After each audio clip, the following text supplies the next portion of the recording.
and one of the most incredible struggles for freedom that I have ever seen or read about. And that was the struggle of the Iranian people from U.S. domination through the Shah, which began when Mossadegh was overthrown in 1953, and for 25 years resulted in the exploitation of that country for foreign benefit. It was overthrown by nonviolent revolution, literally. Beginning in about 75 or 76, people started taking to the streets in massive numbers. In 77, I marched with them in 76. In 77, they could put 750,000 people out on the streets in Tehran, and they could put 1.5 million out all over the country. And finally in 78, weekend after weekend, they were putting several million people out on the streets, nonviolent revolutions. Young women would go up to military soldiers. They had a huge army, huge navy. They had more tanks than the British Army. They had Sidewinder missiles, and only the United States had Sidewinder missiles. They were our chief surrogate in the region. And young women would go up to soldiers who were Iranians too, and they loved the rose there. Fez of Shiraz never failed in any poem to mention the rose, and they try to stick the long stem of the rose down the barrel of the rifle and say, "Why do you kill us? We're your sisters." And finally, after many deaths, in Jolly Square in August of 78, 2,500 people were killed by Huey helicopter, which were fabricated in Esfahan, the city of Haji Baba, fired on the crowds, many wearing burial shrouds, and killed 2,500. That was in August. But in January, the Shah fled. He killed as many as he dared that year, at least 25,000. And he realized that the people were going to prevail because they persevered, and they persevered without violence. And he left. Ayatollah Khomeini came back, and they struggled and are still struggling to achieve and assert their real independence. Since then, we've seen the horror of Syria. Right now, the most tragic at this moment. We saw military aggression against Iraq beginning in January of 1991, and chaos continuing and constant violence to this day. The country, before the Iran-Iraq War, which was stimulated largely probably by the West, to have them kill each other is the best method of all, isn't it? And one of the real tragedies, it killed 1 million young men, mostly Iranian. But from 1990 to 2003, the groups of us went there every year, carrying infant formula and things like that. UN sanctions, largely forced by the United States, we have to recognize these things, were genocidal. Genocidal sanctions by the United Nations, and everybody knew it. UNICEF reporting in as early as August of 1991 that 47,500 children under the age of 5 had died as a direct result of sanctions. And in 1986, I guess it was, Leslie Stahl asked the Secretary of State of the United States, Madeleine Albright, she's reading from a Food and Agriculture Organization, a UN agency report, 450,000 children under the age of 5 dead as a direct result of UN sanctions. And then she asked our Secretary of State, is the price worth it? Or she actually said, I guess she said, is the price worth it? Yeah. And Madeleine Albright turns to the camera and says, that's a very difficult question, but yes, we think the price is worth it. There's something terribly wrong with people who think the death of 450,000 children can be worth any price, you know. I'm just going to hold it, Ramsey. Okay. Ramsey's a giant of a person, but I want to hold this one. You are. You get two. Thank you. Thank you. Thanks. I didn't realize that people couldn't hear. And what's happened to Iraq every day of every year since 1991 is beyond description in human terms. Constant fear, constant deprivation, dislocation of millions of people, a major part of the whole population, and unrelenting violence. Afghanistan is bad, and not quite as bad, but as long. And now Syria, beautiful Syria, historic Syria, prosperous Syria, being devastated deliberately by foreign design, backed by the powers that want to dominate the region. It's not that the others won't reemerge, but right now it's the last Arab state standing, really. Yes. And how it remains standing is a miracle because of the violence that has been fomented against it for no reason other than, in my opinion, the United States wants to dominate that whole region. And it's up to we the people. We share in responsibility. We live here. We're citizens of this country. And we can change that. It's been going on for a lot longer than we like to admit. Historians in the crowd, and at least one pretty good historian in the crowd, could tell you about us raiding North Africa in the early 18th century even, and in the 19th century, and the 20th century. Our militarism now endangers life on Earth. We have, at this moment, 8 Trident II nuclear submarines on alert in the Pacific. Each has 140, and several have 144 nuclear warheads. There are only 2 calibers to choose from. It's not apples and oranges. It's 140 megatons or 144. They claim the smaller bomb will leave a crater 50 miles wide. You put a bomb down at the right location in this area, you can kill 25 million people with one bomb in the crater. You don't know what will happen to the firestorm and the wind blast and all outside of it, and the radiation. And 140, collectively in this room, we couldn't think of 140 towns in China, could we? We'd have a hard time thinking of 140 in Europe, but you could take out either one, Europe or China, with one of those nuclear submarines. If that's not insanity, I don't know what is. I don't know how you could use one of the warheads, and yet we keep manufacturing more and more. Let's not let Syria be crushed. Let's remember its history and all that we owe it. Its beauty, its prosperity, its peace. Some might not have liked this government, some don't like our government. Not enough don't like our government. We need to change our government to make it a government of peace, and a government that cares about the poor, and a government that cares about the hungry and the homeless. But above all, we've got to stop American violence. And the only non-violent power that can do it is the American people. If the Iranians did it, we can do it. So let's do it. Thanks for being here. The gentleman who will be presenting is Dr. Mazen Adi. He's a counselor.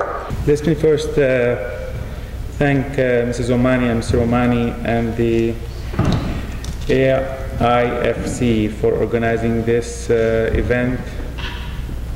I know it's in a critical time, and I'm really glad that we are having this event here in this blessed place, church.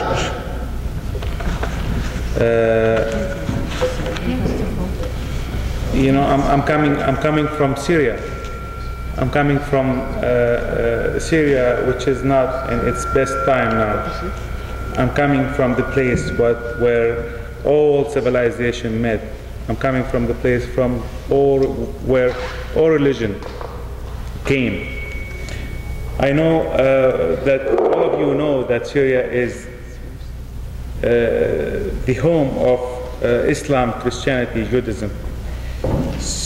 Christianity started from Syria, and we still have St. Paul of Damascus buried in Syria. He's buried in the great Umayyad mosque now. Damascus was the capital of the first Islamic state in history, and most of the Syrian cities have a Jewish neighborhood. I'm going to hold it. I will do that. Okay. Yeah, I'm good. And the Syria called all of the Jewish people, Jewish Syrian, the people of Musas. I have a written statement here, but I believe that I will be speaking without any written text here. I'll be speaking from the heart, because for me, I have been working at my mission for over 5 years, and almost 6 years, and I have been involved fully with the situation regarding Syria since the beginning of 2011.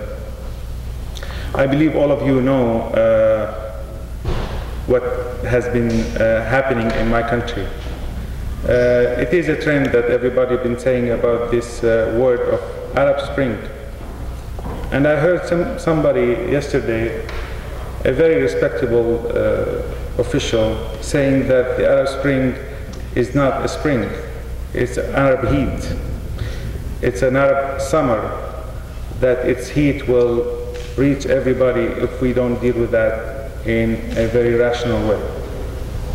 Let me go back into the history of the crisis that happened in Syria.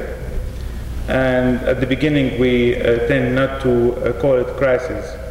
We wanted to call it a demand from the people of Syria for something that we think it was their right to ask the government for some kind of demands, and we labeled that as a legitimate demand. That's why we were at the beginning, a week after some kind of demands, demonstrations, the government and the president put a basket of reform and promises for everybody, and they said that we will meet your demands. And the president started receiving people from all over Syria. Every day he would meet more than 200 people. He would meet everybody and take note of their demands. He thought at the beginning, and he was his pledge is to help all of these people. He is their president, and he want to help them. If they have a demand, he will fulfill that demand. So he took note of everybody's demand. Sometimes it would be personal, sometimes it would be public, but he took note of everything. He met a huge amount of people. They would come in buses, and he would gather them in a big halls and listen to every and each one of them. That was the belief at the beginning, that what we are having is people want to have something legitimate, and we are, as government, wanted to fulfill that because it was our duty. However, we were encountered by some people who wanted to implement their agenda and to take advantage of those demands in order to have their own agenda implemented in Syria. So that was when they started to some kind of let's say armed-related activities that would have some kind of effect on any peaceful move or any peaceful demand. This thing, the government wanted to contain that in a way, and it was little by little increased while the those demands were raised. The problem is some countries whom we thought that they are our brothers, some neighboring country who we opened up with, they had a different agenda in their mind. The problem is, let me give you a little bit of background. We are the only Arab state that allows all Arabs to go into Syria without a visa, while other Arab states demand that the Syrians stay and wait for 15 days and more to get a visa if they grant this visa to this Syrian. Into a time when imperialism is increasingly suffering because, of course, for many reasons, but not least because of the economic crisis. I've said before that the Venezuelan president Hugo Chavez has said that the latest wars, starting with Libya and Syria, is a new cycle of colonial wars to rejuvenate the global capitalist system, and I think that's exactly what we're seeing. And I don't need to explain to you how the Western corporate media works. The Western corporate media, of course, is there to represent Western corporate interests that run our democracies in the West. So the media at this time is becoming increasingly important to facilitate this new cycle of colonial wars. And of course, as Eleanor mentioned, I was in Libya last year and I visited Syria earlier this year in January. And there were so many parallels with Libya from a disinformation perspective. When I first arrived in Damascus, one of the first things that we did was to go to a ceremony in a church for the son of a Christian family called Sari Saud, who the Al Jazeera had said had been killed by the Syrian government. This is quite a famous case, one of the more famous cases of, the extremely shocking disinformation relating to Syria. But of course, Sari Saud's mother was later interviewed on Syrian TV, accusing Al Jazeera effectively of killing her son, because she confirmed that her son had been killed by armed gangs in Syria. So in the church there was a ceremony for her son, and there was also a ceremony for the son of the Grand Mufti of Syria. So the Muslim and Christian community got together in the church to, in a sign of unity, essentially, against this foreign-backed campaign that is destabilizing the country and is trying to target the unity that Dr. Adi described and the unity that they expressed in that church. And, of course, Libya is a very different country from Syria, but when I was in Tripoli, one of the things that obviously struck me there as well was it's a tribal country, was the strong level of unity between the people in the face of the NATO campaign to destabilize their country, as of course we can see that it has done today. And just going back quickly to the voices that are silent, such as Dr. Adi's, and the many hundreds and thousands of Syrians whose voices are ignored in the Western corporate media. It doesn't matter how uncredible the Western corporate media's sources are.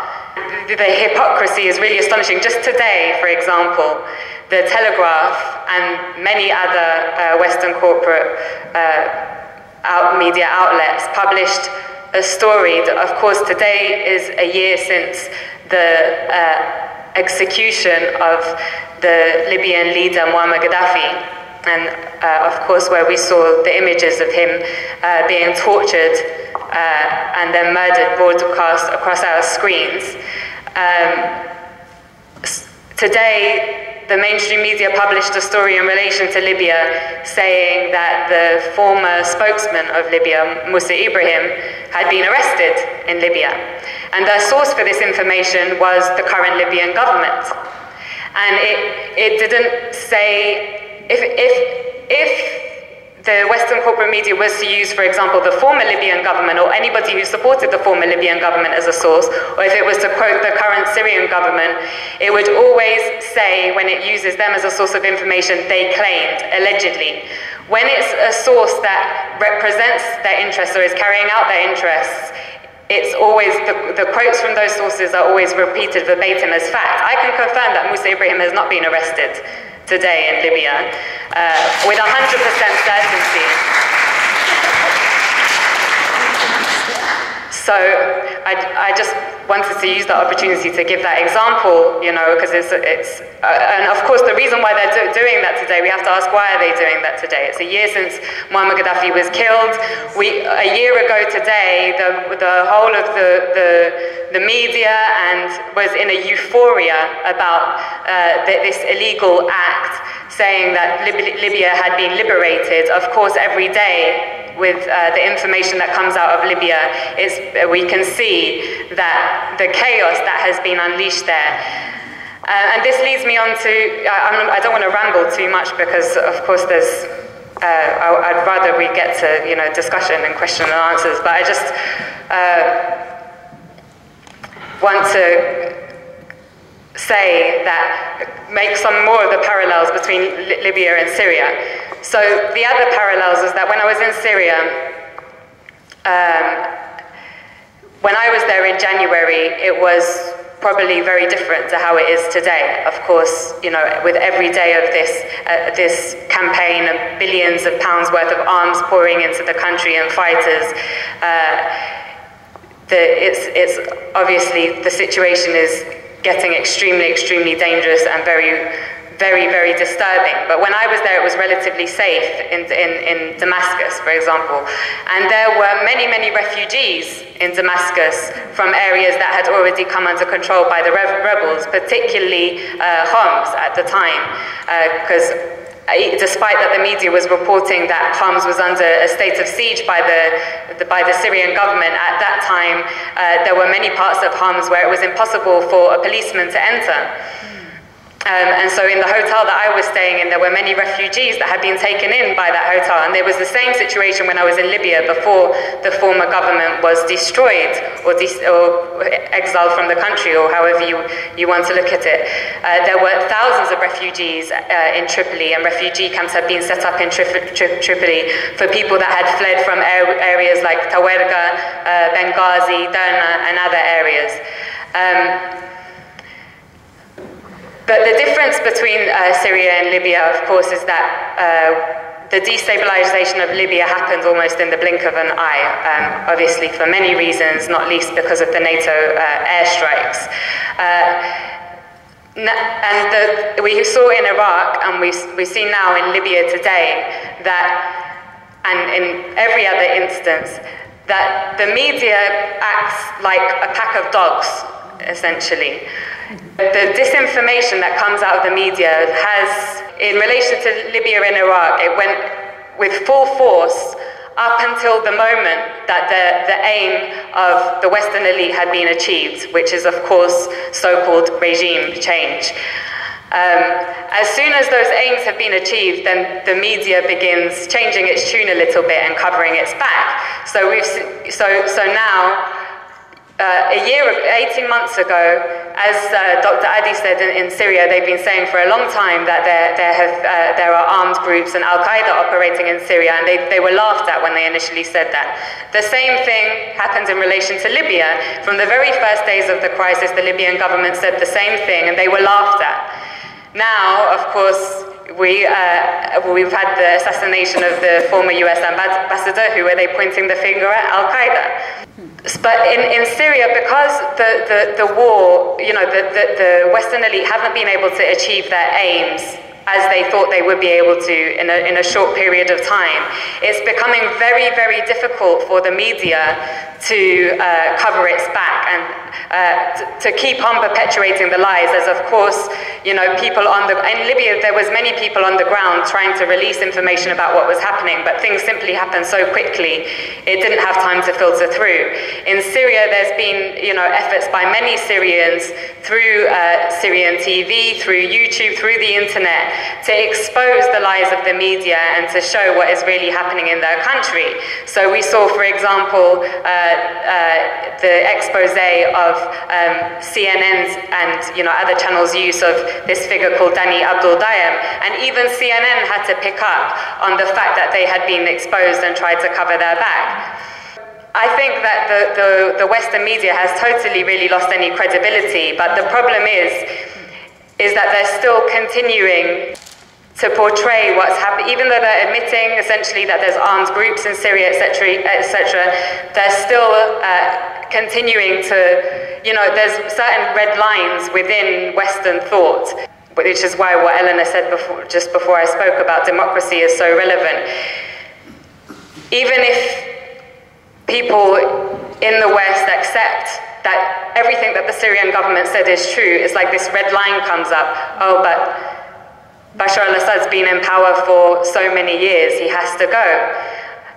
As if, that's any decision of ours to make whatsoever. And of course, that lie that has been propagated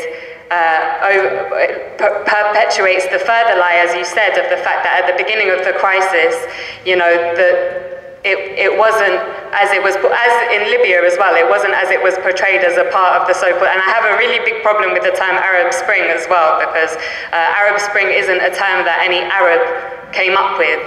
No Arab that participated in the protest movement gave it that name. But anyway, just to wrap up, I was saying that the media is becoming more and more honest about what is happening in Syria and Libya. But what it's doing now is it's taking everything, as usual, it's taking everything out of context and separating it from how this all started. There's chaos unraveling in Syria, so there's armed groups in Syria, so there's a civil war breaking out in Libya. Oh, look, whose fault is this? Those backward Arabs, those backward Muslims. And today in the Telegraph, there was an article about the so-called Arab Spring, about Qaradawi, portraying him as the great friend of the West that actually he is proving to be. But anyway, so the last line of the article said, the Arab Spring, and of course for those of you who, I'm sure you're all familiar, the Telegraph is essentially the Conservative Party's mouthpiece in Britain, which is of course our ruling party. The article said, the Arab Spring has highlighted as ever before the deep divisions, injustices and clashes of ideology inherent within the Islamic world. Of course, this is a deeply racist statement, essentially turning all the misfortune, its own misfortune, to its advantage by saying, oh, well, the Arab Spring, it didn't go our way, there's chaos. Of course, it has gone their way, you could argue. But we didn't back it, it's got nothing to do with us, or the reason why it didn't work has got nothing to do with us, it's because of those backward Arabs and Muslims. So this is the narrative now that we are seeing increasingly today, and it's a very dangerous narrative that, of course, is quite easy to feed into, actually, because of the way that proxies have been used in the region, and it's quite easy for us to say, oh, those people, they're so stupid, they're fighting against each other, but we have to always remember that all of the divisions and causes of the problems in that region are caused by decades and centuries of Western interference. And that is the message that always needs to be hammered home. Since 1979, the United States, using economic, trade, diplomatic, political, and threats of war and invasion, has tried to keep Iran out of economic balance and isolated internationally. It began with one, arming Saddam Hussein of Iraq to invade Iran. That war continued for 8 years. It was a human catastrophe, waste, and economic damages to both countries. 2, used every occasion to impose sanctions against any company that formerly had investment in the oil, gas, and energy sector of Iran. 3, it broadened these sanctions to include selling parts to the machinery and the factories that Iran had previously purchased from the West, from the Europeans and the American companies. Therefore, they put sanctions on every company that facilitated financial lines or banking to pay for the parts. Number 4, blamed Iran for the resistance of every oppressed nation in the Middle East, especially the Palestinians, the Syrians, the Iraqis, and the Afghanis. Iran had to pay for that resistance, not only in terms of money, but in terms of sanctions. Further sanctions were imposed on Iran because they said they have an influence among the fighters in Iraq. Because the Muslims fight. So that is why Iran has to be sanctioned. 5, the US has turned the Persian Gulf into the American lake, in which it brings every kind of warships. The biggest armada of warships the United States is showing every day and night and threatening Iran with them, that we're going to hit you if you still emphasize on your independence and progress. And if the line of, if you continue supporting the national liberation struggles in the Middle East, you have to pay for it.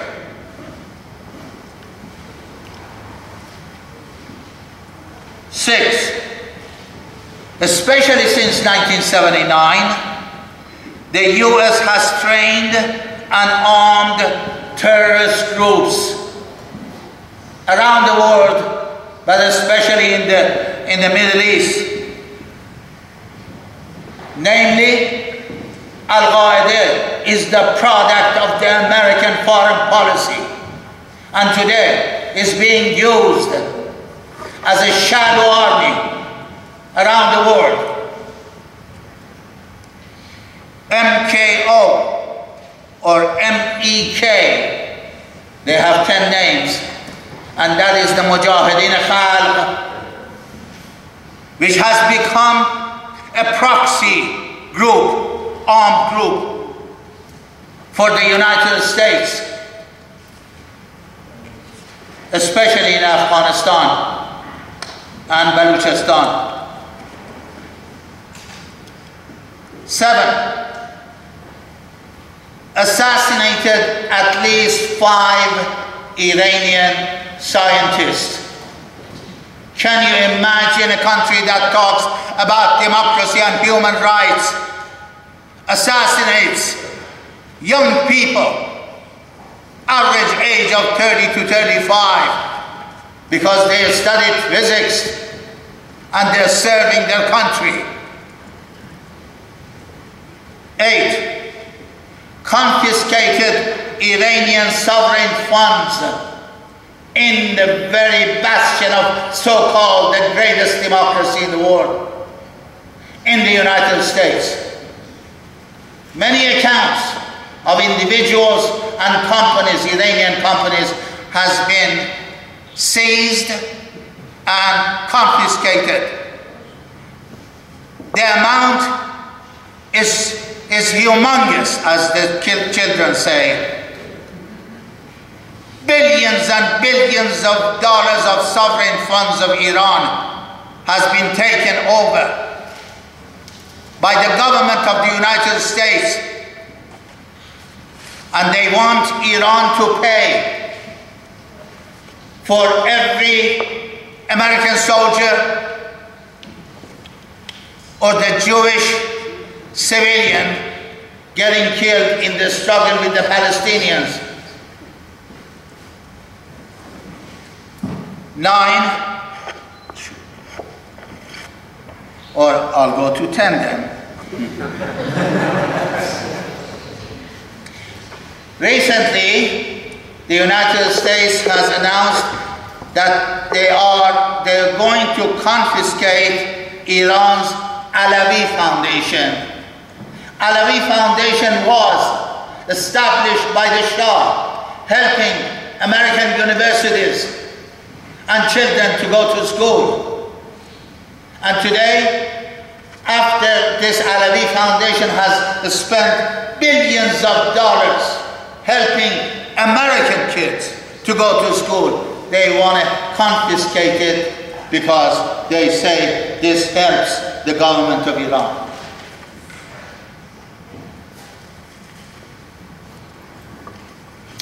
Forces whose objective is to overthrow the government of Iran and Syria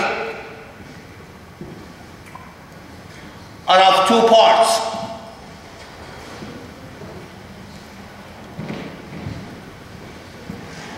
One is the classical US imperialism with its allies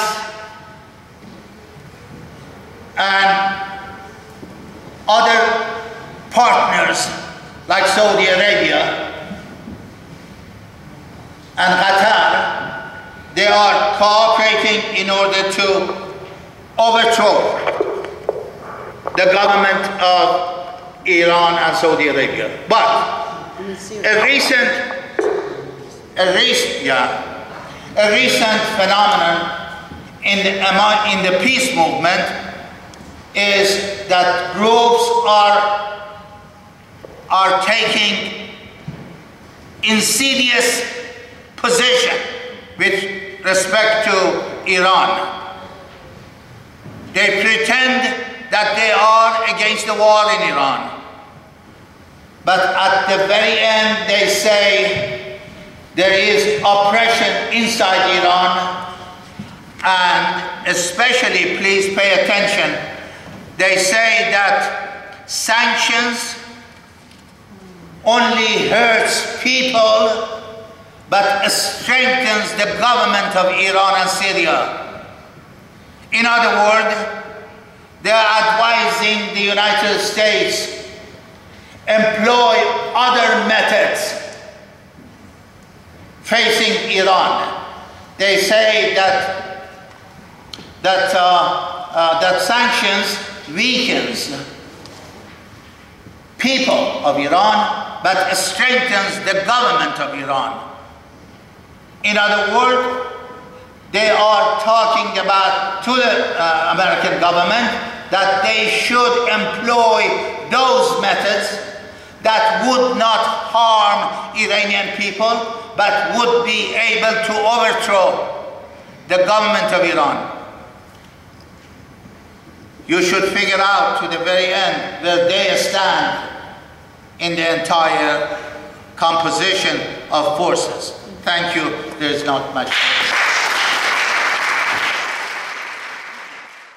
Larry Hales is the staff member of the International Action Center. He has been a staunch anti-racist, anti-imperialist fighter and defender for the rights of the working class and the oppressed. Larry has traveled to Palestine, to Libya and Cuba, in his efforts to oppose racism and the attacks of the United States against the people of Palestine. And he's also been very active on the campaign of the Cuban Five, freeing the Cuban Five, and freeing Mumia Abu Jamal. I think it's important as we talk about, to observe, number one, that this is the 1-year anniversary of the murder, the lynching of the brother Muammar Gaddafi. But I think it's important to talk about where these wars actually come from, where they flow from. Imperialism, a lot of people talk about it, but it's important to understand, for us to understand, I think many of us here do, is that it's not a policy. It's not a policy of Barack Obama any more than it was a policy of George Bush or any of the other presidents that preceded them. It's an objective outgrowth of a capitalist system at a certain historical stage of development. That's what imperialism is. And we find, U.S. imperialism entered on the stage during its, first of all, capitalism itself, the foundation of which was the most naked, brutal aggression that the world has ever seen. It is not that it continues to be brutal now, it's just that the wars were more personal then. They were at the end of a knife versus somebody pressing a button and destroying a whole village and murdering people. So the wars are much more personal at that period in history, where people use smallpox blankets instead of weapons that could be lobbed with a weapon system that has poison within them. But U.S. imperialism at this particular stage of its development, because I want to not go over my 5 minutes that I have here, because you didn't come here to see me, is right now in this period of history, there is a very profound crisis of the capitalist system.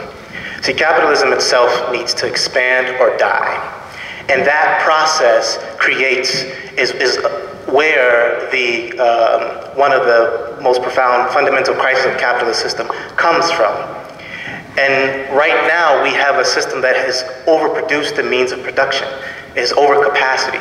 So the crises of overproduction, which leads to war, which leads to layoffs and a suffering of workers, not just in the imperialist world, but primarily, majority of the suffering is much greater in the oppressed world.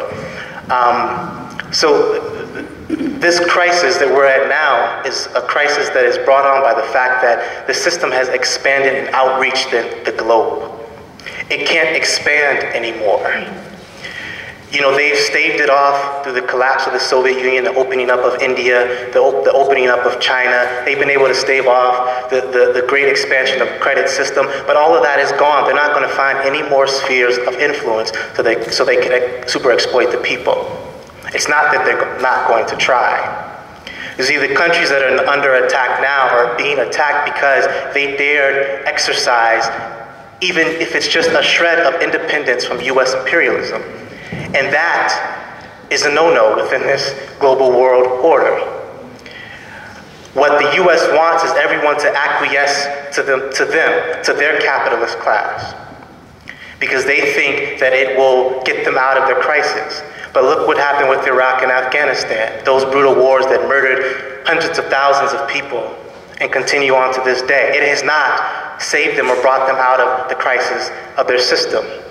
The weapon systems that at a time, other periods in history, that they can, the Pentagon spends billions of dollars of paying for weapon systems, that cannot get them out of the crisis, especially when these weapon systems are not built or not labor intensive, but it's technology from which they get built. So we have to understand that. We have to see that as the crisis deepens, because it's not going away, that the U.S. will become more aggressive. You see, a wild animal is at its most dangerous when it is wounded, because it feels that it's back against the wall and can't do anything else but fight to the death. And that is where U.S. imperialism, Western world imperialism, that's where they are today. I'm jumping around a little bit, and excuse me, because I'm trying to I don't even know where I am within these 5 minutes.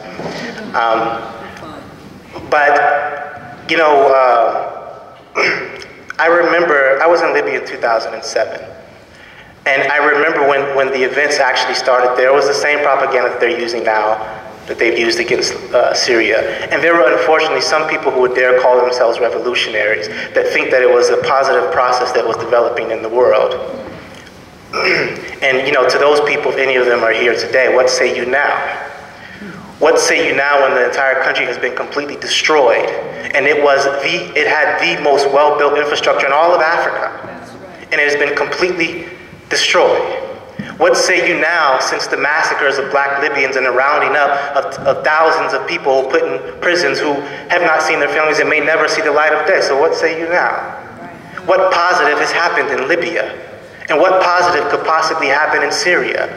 What is actually happening there? You have to look at no two rebellions are the same. You have to look at the social forces in motion. And the social forces in motion in Libya, just as they are in Syria, represent, you know, those who are fighting in the interest of the bankers and financial capitalists in the Western world and the US, which is predominant. They are fighting a war in their interests. And if they were to be successful, then the people of Syria will find themselves enslaved to the interests of US imperialism. So if you are a revolutionary internationalist, you see, I used to always judge somebody who said they were a revolutionary in this country by how you looked at the national question in this country and whether you supported self-determination. And on the international scene, you look at a person who calls himself a revolutionary by how they see the primary contradiction that exists in the world today. And that is simply between the imperialist world and the oppressed world. And so if you were to ask me which side am I on, I support the Syrian government against the rats that are doing the bidding of US imperialism. Just as I supported the government of Libya, just as I support the government of Iran that is fighting against the people, fighting against the interests of US imperialism being spread into their country and the takeover of that country. That is how we have to judge a revolutionary. There is no time for mistakes right now. It's very crucial. You see, the same banking interests that want to take over these countries are the same banks that will foreclose on people around the country. The same bankers that want to privatize the public education system. So it's within our interest to fight against them and to fight against US imperialism and to support the governments around the world that are fighting, because their victory against US imperialism strengthens our hand. They are our allies and brothers and sisters in the struggle. We must support them, and we must stand strong and say, down with US imperialism, all power to the people, and thank you. I'd like to introduce the next person, Becker. Ben has been active here in the New York area, opposing every expression of US imperialism, Iraq war, Afghanistan war, the attacks on people, working people. The Answer Coalition would like to thank all of the organizers and of course all of you today for joining in this critical discussion about the war in Syria, in addition to the political leaders and activists such as Ramsey Clark, who have been consistent organizers opposing the endless war machine. We've been joined, of course, by a panel of independent journalists who bring an eyewitness account of the conflict there. And we've also heard from the representatives of the Syrian embassy who have explained the conflict from their point of view. Their presence here especially is significant because as a precursor to every imperialist war, the US propaganda machine cranks out materials designed only to discredit and delegitimize the targeted entity, so that when it does finally speak, if it has any chance to speak at all, people's vision, people's understanding of that entity have already been colored by the disinformation campaign, so that they have no capacity to provide an alternative narrative to what is taking place and what the imperialist sort of media machine spits out. I'd just like to lay out what the Answer Coalition views as our principal orientation towards the Syrian war. Like all wars, of course, the Syrian war is loaded with lots of complexities and dimensions, social contradictions, class contradictions, ethnic contradictions, and what have you. In other words, this is a forest that has many, many trees. But in order to establish a correct orientation for the anti-war movement, it's necessary to take a step back, to put in sort of a global point of view what is taking place so that we can see the forest and not simply the many, many trees. When we step back, what do we see? We see that the US government, the Pentagon, the CIA, and its many regional allies and proxies in the Middle East have united to overthrow an independent, secular, nationalist government in the heart of the Arab world.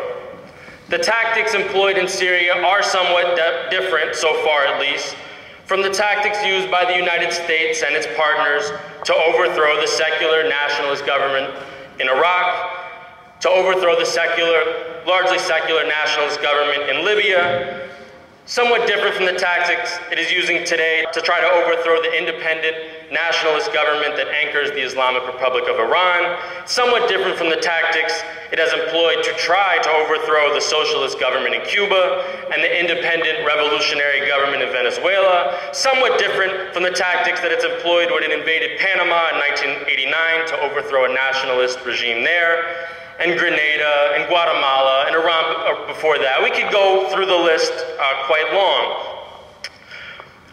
The tactics employed by the imperialists against Syria so far are distinctive, but it is our contention that the objectives of these powers in Syria are fundamentally the same as those pursued in those other interventions that I just mentioned.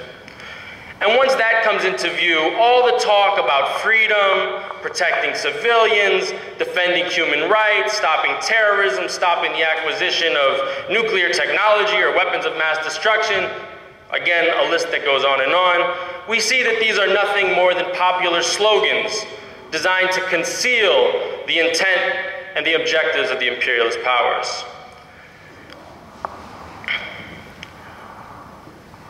Imperialism wants to overthrow the government of Syria and replace it with a new regime, not because they want Syrian people to enjoy more democracy or human rights, but because they want to place Syria directly in the camp of the West. And in that effort, in that war waged by the United States against the secular, independent, nationalist government, we believe it is the primary duty of the anti-war movement in the West, in the United States, to expose the lies and disinformation used by our own government and its spokespeople in the media to enlist the support, or at least the acquiescence, of poor and working people, oppressed communities here in the United States.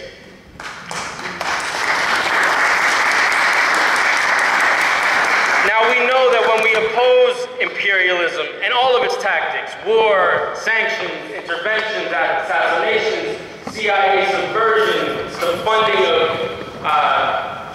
so-called human rights groups through the State Department, we know that the anti-war movement is going to be accused of becoming apologists for those who have been targeted for destruction. We know that those of us who are here in this room perhaps are facing a tremendous amount of pressure from people who have been infected by this sort of slanderous campaign. It's crucial that the anti-war movement remain firm rather than capitulate in the face of these demonization efforts. The Syrian civil war is, of course, a tragedy for the people of Syria. But if it were not for the outside intervention from the United States, from NATO, from Saudi Arabia, from Turkey, and others, the civil war would not exist today. We must continue to repeat that to our friends, our family members, our neighbors, our classmates. Now, there is a debate today, if we saw the presidential debates, within the summits of the U.S. ruling class about whether or not the U.S. should directly intervene to establish a no-fly zone in Syria. But this debate is purely tactical. Having been defeated in Iraq, but bogged down in Afghanistan, the U.S. ruling class is concerned about directly entering with its own military forces the war in Syria. Right now it prefers, it seems, to use Turkey and sort of NATO proxies as the agency to fuel the civil war. But make no mistake about it, the U.S. is already at war with Syria. It is providing military arms and coordination to the so-called rebels. It is coordinating with its NATO partner Turkey. It is imposing severe economic sanctions on Syria, and it is our belief that if the Syrian government does retain its ability to hold on to power, there will be growing pressure on the next administration, or even if Obama is re-elected, for a more direct military intervention into Syria. We, of course, favor a peaceful resolution to the Syrian conflict and recognize that there were many in the political opposition, as was mentioned, to the Assad government who sought a negotiated political process that allowed for significant reform and change, but who opposed foreign intervention by the imperialists and their regional proxies. The Syrian government, too, we believe, is open to a political and negotiated settlement, and still is. In order for there to be peace again in Syria, however, it would be required that the Western imperialist powers, those who have fueled and promoted the civil war, change their orientation. The anti-war movement, that's where we come in the United States and Europe, must under these circumstances do everything in its power to arouse and mobilize public opinion in the United States and to expose the war makers for carrying out a policy that is in direct contradiction to the needs and aspirations of the Syrian people and poor and working people here. Ultimately, for there to be true peace in Syria, Syria must be free to be the masters of its own destiny, to exercise authentic and genuine self-determination, free from outside and particularly imperialist intervention. So that's my time. Again, I want to thank you all for being here and thank the organizers for standing up to a considerable amount of pressure themselves to hold a forum on this topic at such a critical time. I'm an Occupy Wall Street activist, and I'm a member of Workers' World Party. And I just want to say there's been a very, very false media campaign to try and link the imperialist thugs who are destabilizing Syria and murdering civilians with the heroic demonstrations of Occupy Wall Street. And that is not the case. The people that are destabilizing and murdering people in Syria are in service of the banks and the corporations and the same forces that Occupy Wall Street is protesting against. And there is no equation between the imperialist thugs and the Occupy demonstrators. There are millions of youth in this country who have a burning hatred for the super rich and the 1% that are destroying the life for youth in this country, and they want to stand with the people of Syria, stand with the people of the world that are fighting against imperialism. And you know, it may not be, there may be confusion on this issue, but I can assure you that anyone who is sincere is on the Syrian people's side on this issue. The voices of Syria, or the voices of that you are not used to hear, is not heard, like the voices I'm representing. We have been in a fight with the media. The media, yes, we admit, we don't have a strong media. We are not we don't have a petrodollar.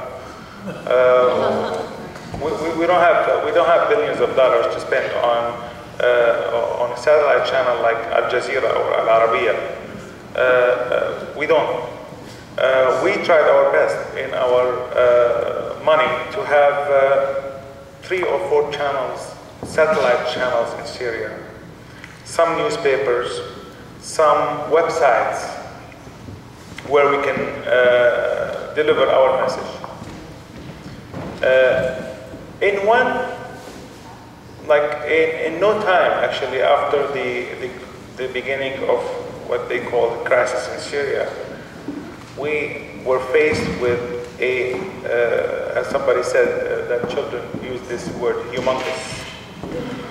humongous media campaign that we have against Syria. And there were over 35 channels, TV channels, directed to Syria. With this limited ability of delivering our voice, we were blocked. We have the Syrian Arab news agency. The initials are SANA. It's SANA.SY.